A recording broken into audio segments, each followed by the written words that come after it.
if you're taking control through violence, it really shouldn't be surprising that you would then lose control through violence.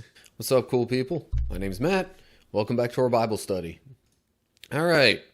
So, looking at Judges chapter 9. So, Israel, is living in the promised land. But this is also before they had any kings established or anything like that. And they're just going through this constant cycle of falling away from God, some other king taking over, asking God for someone to rescue them. He does. Then they follow God for a little while, and then shortly thereafter turn away again. We've looked at about 5 of the judges thus far. Gideon took up the past 3 chapters.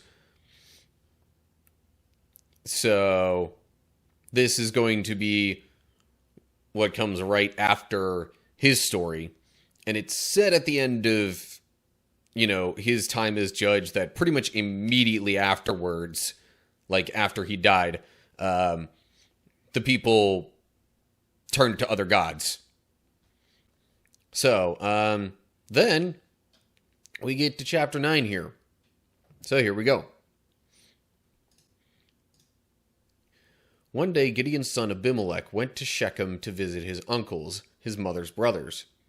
He said to them and to the rest of his mother's family, "Ask the leading citizens of Shechem whether they want to be ruled by all 70 of Gideon's sons or by one man. And remember that I am your own flesh and blood." So Abimelech's uncles gave his message to all the citizens of Shechem on his behalf. And after listening to this proposal, the people of Shechem decided in favor of Abimelech because he was their relative.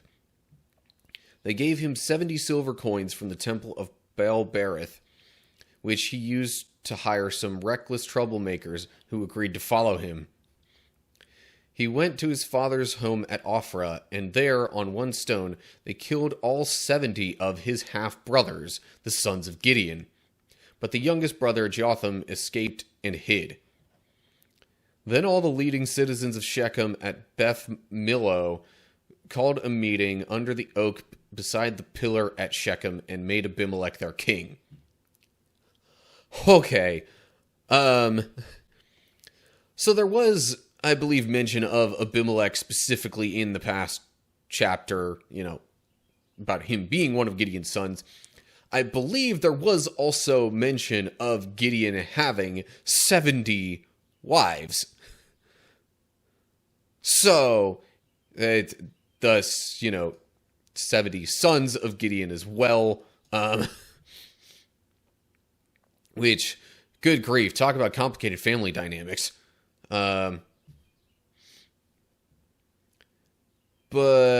so, Abimelech basically is asking if the people of Shechem want to be ruled by one person or by 70.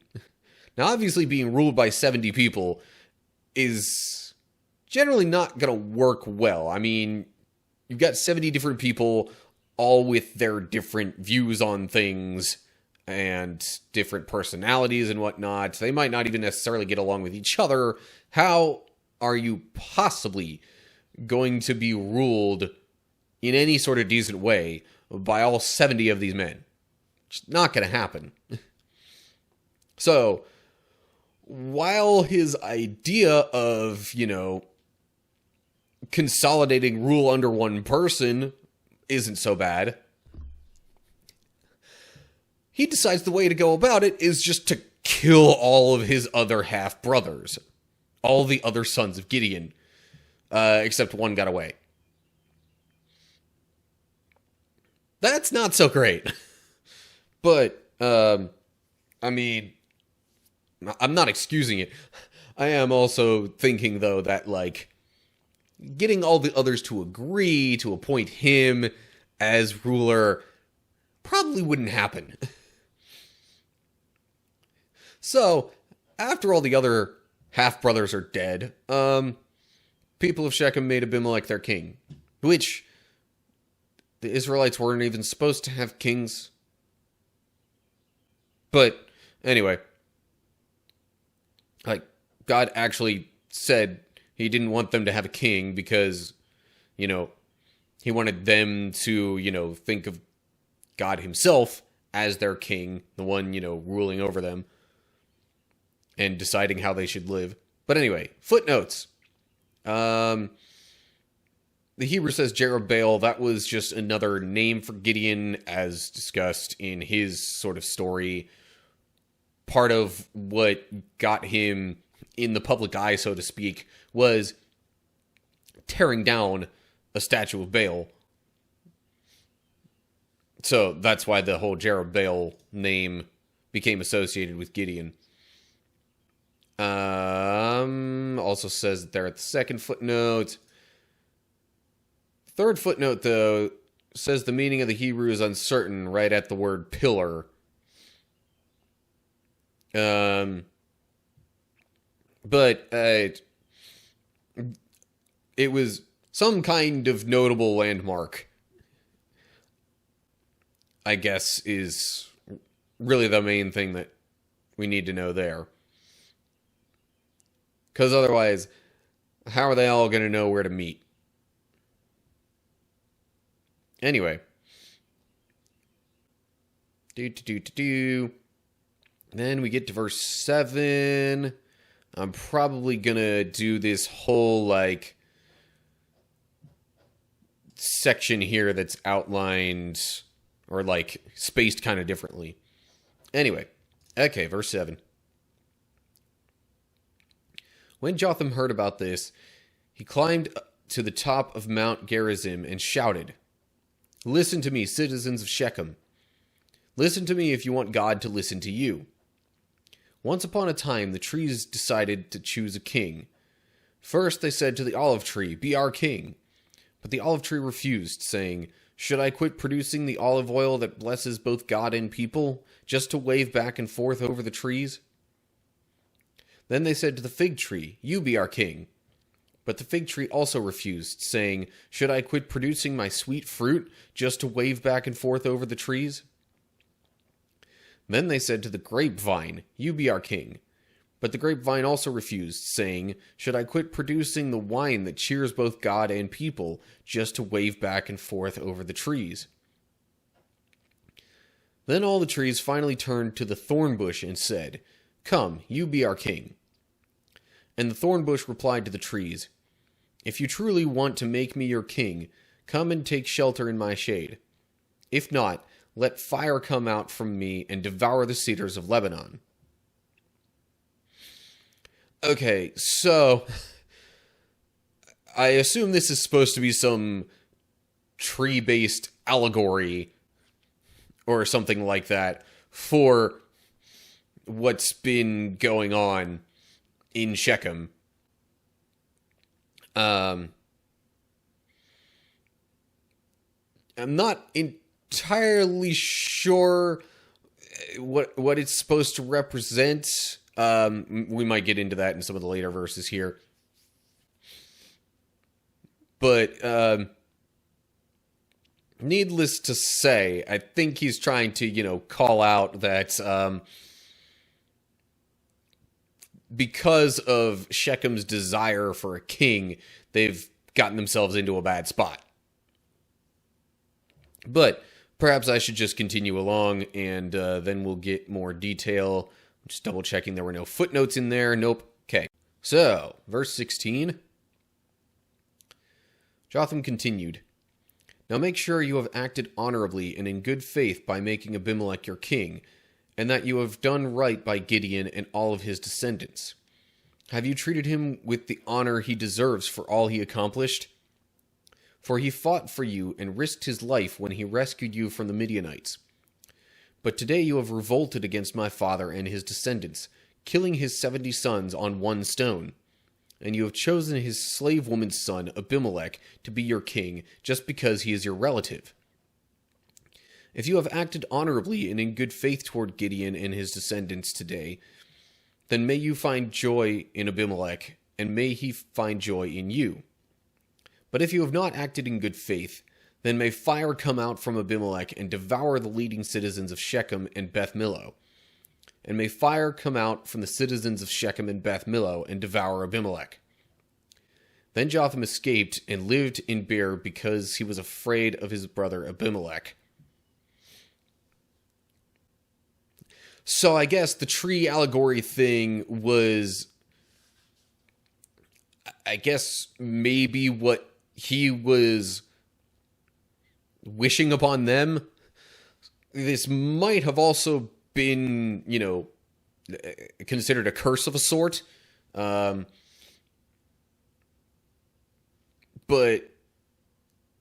yeah, I guess the thing was, now, I don't know if this, if all these prior iterations of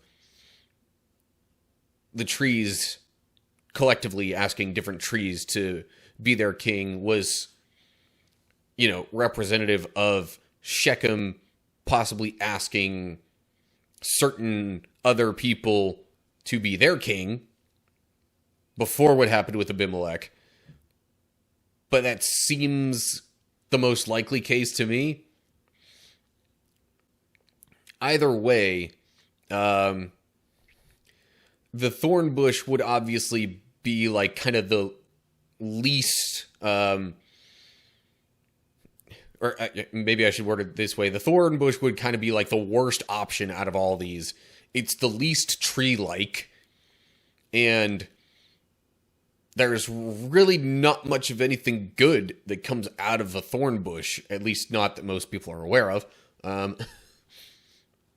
But like all these other ones, the olive tree producing oil and probably olives, and the fig tree producing fruit, the grapevine making grapes for wine and such. The thorn bush, it doesn't mention anything that it produces. So he's definitely equating Abimelech with the thorn bush here, and essentially saying that, similar to the thorn bush's request of all the rest of them taking shelter in his shade, that sounds to me almost like Abimelech and his action of essentially bringing all the other sons of Gideon low, quite literally, by killing them. Doesn't get much lower than in the ground,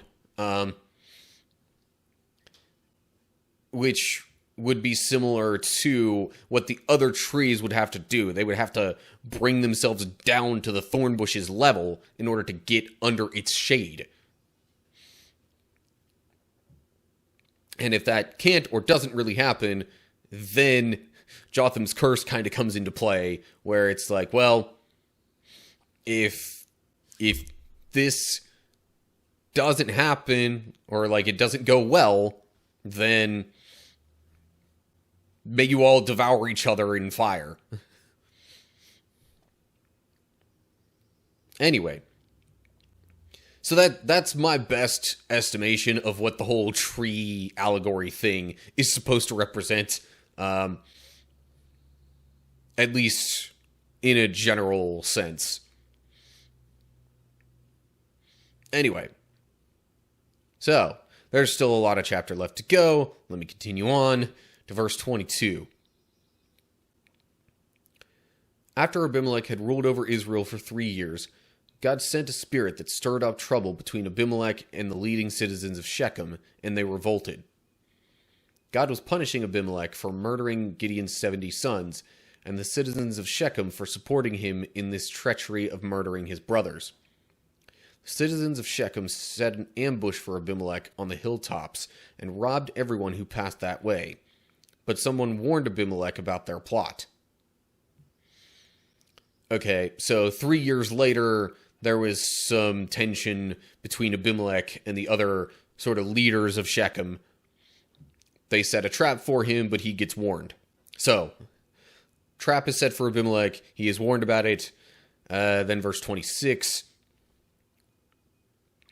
One day Gaal, son of Ebed, moved to Shechem with his brothers and gained the confidence of the leading citizens of Shechem.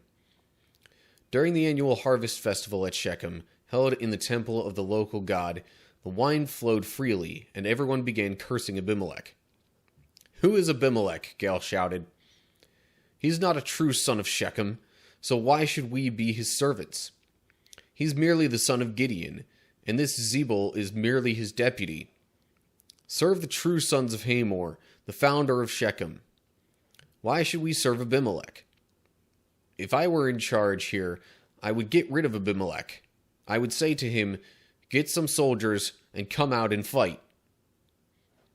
But when Zebul, the leader of the city, heard what Gael was saying, he was furious. He sent messengers to Abimelech in Aramah, telling him, "Gael, son of Ebed, and his brothers have come to live in Shechem, and now they are inciting the city to rebel against you. Come by night with an army and hide out in the fields. In the morning, as soon as it is daylight, attack the city. When Gael and those who are with him come out against you, you can do with them as you wish." Okay, I'm going to pause there for a sec. So somebody else moved in, gained some favor with, it says the leading citizens, so they didn't necessarily have official positions, maybe. They might have, but basically just well-known and or highly respected people of Shechem.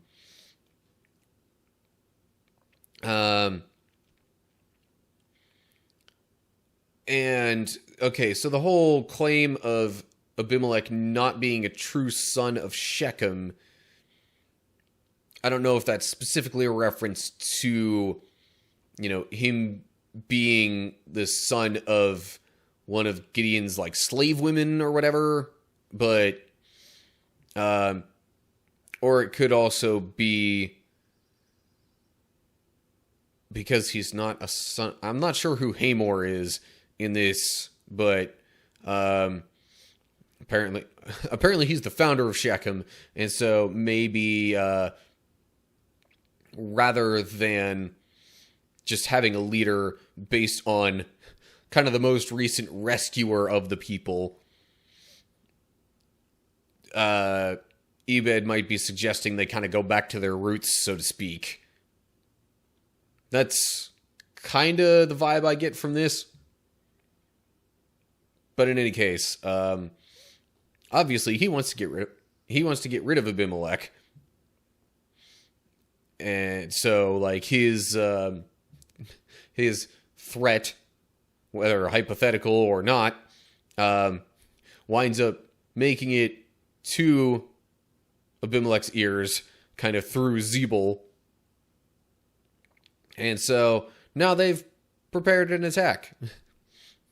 Ebed wanted to fight, and it looks like he's going to get one.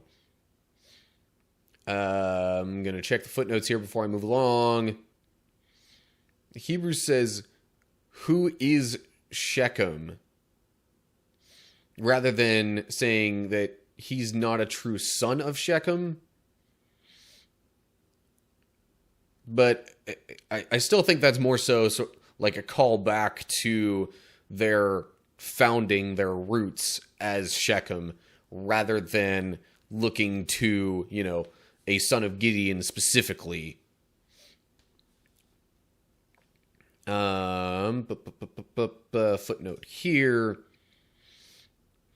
Hebrew reads, "And he said..." Okay, so rather than still being within the hypothetical, if I were in charge, I would say this. It might have been that he outright, or going by the Hebrew, it would read more like he just outright said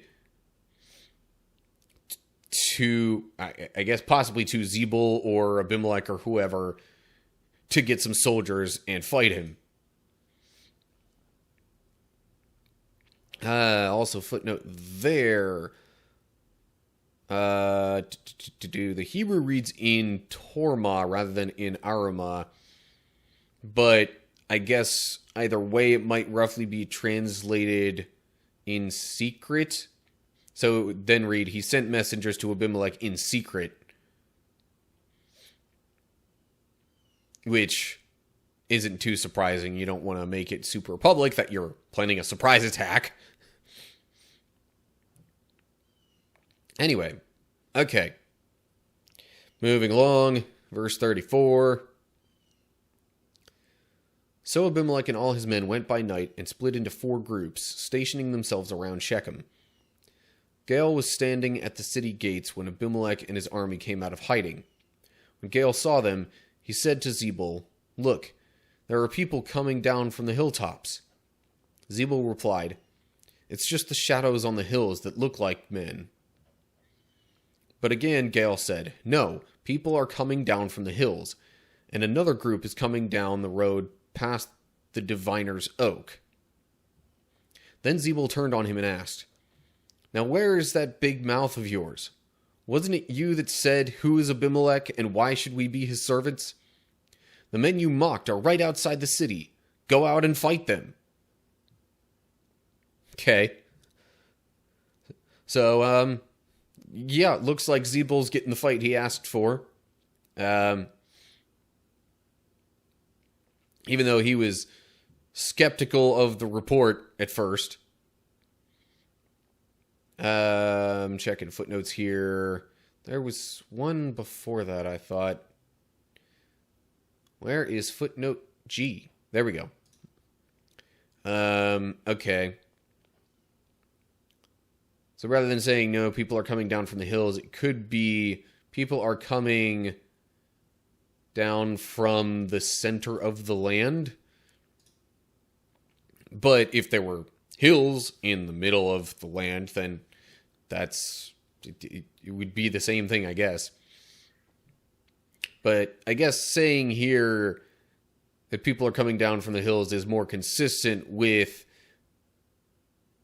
the other statements that are made before, like looking at the hilltops, Zebul saying it's just shadows on the hills.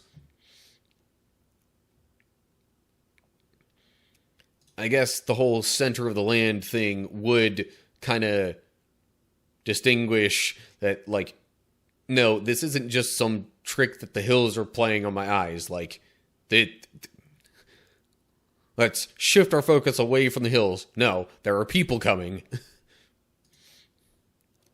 And then there's another group coming down the road past Diviner's Oak has a footnote. The Hebrew, I guess, is Elon Meonanim? Something like that. Elon Meonanim. Which is just the Hebrew name of, I guess, Diviner's Oak. I don't know if it translates directly, but different names, same place. Okay.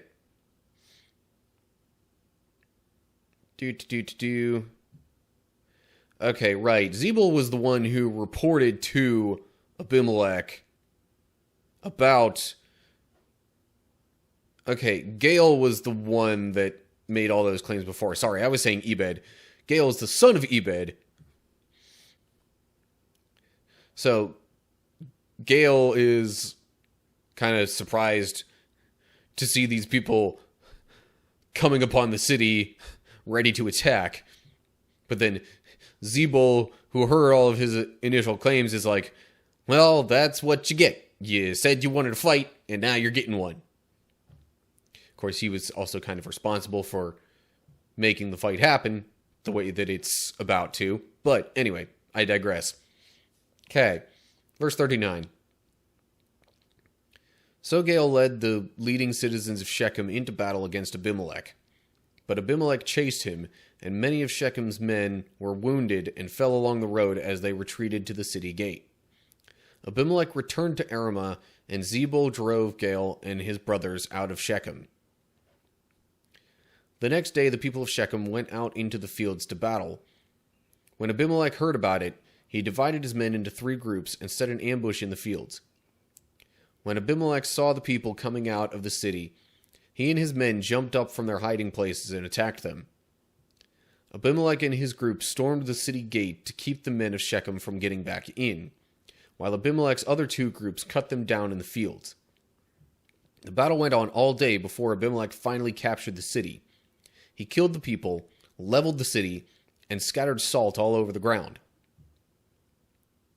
Okay, so I gotta say, while there isn't literal fire going on here, this is definitely a way that the people would be sort of devouring themselves.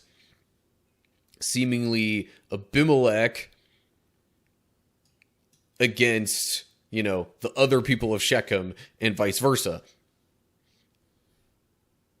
Pretty much falling in line with Jotham's curse, or whatever you want to call that. So basically there was more fighting, and at this point Abimelech has just completely torn down the city. And of course lots of people dying in the midst of all that. And then we get to verse 46. When the leading citizens who lived in the tower of Shechem heard what had happened, they ran and hid in the temple of Baal-berith. Someone reported to Abimelech that the citizens had gathered in the temple, so he led his forces to Mount Zalmon. He took an axe and chopped some branches from a tree, then put them on his shoulder. "Quick, do as I have done," he told his men.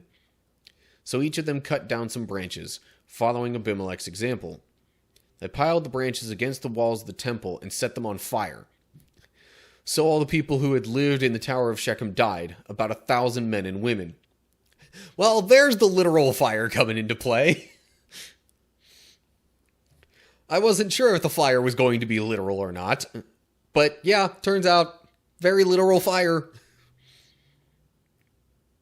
Pretty much just because the people, or a bunch of the people, had sort of blocked themselves off in a specific tower building thing, and with it potentially being difficult to otherwise get in there, Abimelech's just like, all right, you know what? Rather than go in there and try and, just physically fight the people in this enclosed space, let's just burn it down. So they gather a bunch of wood, set it around the tower thing, and set the wood on fire. And I don't know if that necessarily causes the place to collapse, but apparently the fire spreads well enough. I don't know if well is a good word given this situation, but fire spreads enough that it winds up killing everybody inside. Also, Hebrews says El-berith, which is another name for Baal-berith. Okay, I could go on a bit of a tangent related to that. I'm gonna save that for, stream exclusive stuff when I'm not specifically recording. Maybe it'll come up as some other additional video later, but I digress. So the people living in the tower ran and hid at the temple, and then the temple got burned down. Anyway, then we get to verse 50. Then Abimelech attacked the town of Thebes and captured it. But there was a strong tower inside the town, and all the men and women, the entire population, fled to it. They barricaded themselves in and climbed up to the roof of the tower. Abimelech followed them to attack the tower, but as he prepared to set fire to the entrance, a woman on the roof dropped a millstone that landed on Abimelech's head and crushed his skull. He quickly said to his young armor-bearer, "Draw your sword and kill me. Don't let it be said that a woman killed Abimelech." So the young man ran him through with his sword, and he died. When Abimelech's men saw that he was dead, they disbanded and returned to their homes. In this way, God punished Abimelech for the evil he had done against his father by murdering his 70 brothers. God also punished the men of Shechem for all their evil. So the curse of Jotham, son of Gideon, was fulfilled. Yeah. That is a heck of a way for that to be fulfilled. But, you know, like, if you're taking control through violence, it really shouldn't be surprising that you would then lose control through violence. And really it was, okay, started as a bit of not even necessarily a full-on revolt at first. It was just like grumblings and complainings about Abimelech. But then, you know, there was somewhat of a threat posed, and then Abimelech answered the threat, and so the fighting ensued.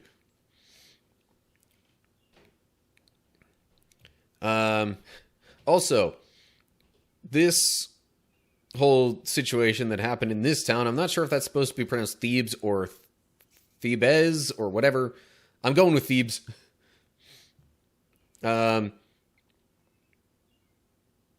That sounds quite a bit like what had happened previously in Shechem at that tower. Except this time, somebody dropped a big old stone from the top of the tower, and it happened to land on Abimelech.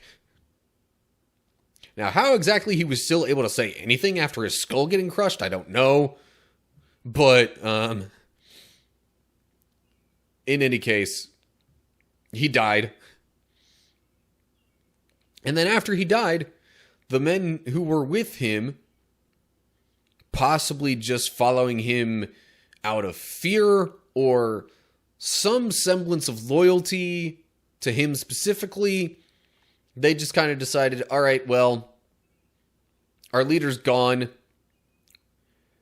They might not have been sure that they actually wanted to do all this fighting, but they were doing it, again, out of either fear or some sort of loyalty or something.